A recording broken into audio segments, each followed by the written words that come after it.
அண்மைச் செய்தி. அரசு போக்குவரத்து கழகத்துக்கு புதிய பேருந்துகளை வாங்க எதிர்க்கட்சித் தலைவர் எடப்பாடி பழனிசாமி வலியுறுத்தியிருக்கிறார். கூடுதல் விவரங்களை செய்தியாளர் ராஜகுமரன் வழங்க கேட்கலாம். ராஜகுமரன், வணக்கம். விவரங்களை சொல்லலாம்.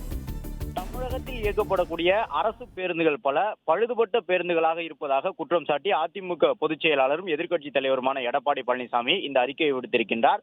புதிய பேருந்துகளை தமிழக அரசு வாங்க வேண்டும், பழுதாகி இருக்கக்கூடிய பேருந்துகளை உடனடியாக பழுது பார்த்த பிறகு இயக்க வேண்டும் என்று குறிப்பிட்டு இந்த அறிக்கையை வெளியிட்டிருக்கக்கூடிய எதிர்க்கட்சித் தலைவர், டயர் மற்றும் உதிரி பாகங்களை முறையாக கொள்முதல் செய்யாமல், பேருந்துகள் பழுது நீக்கப்படாமல் ஓட்டை உடைசலாக இயக்கப்பட்டு தற்போது மக்களின் உயிருடன் தமிழக அரசு விளையாடி வருகின்றது என்று குற்றம் சாட்டியிருக்கின்றார்.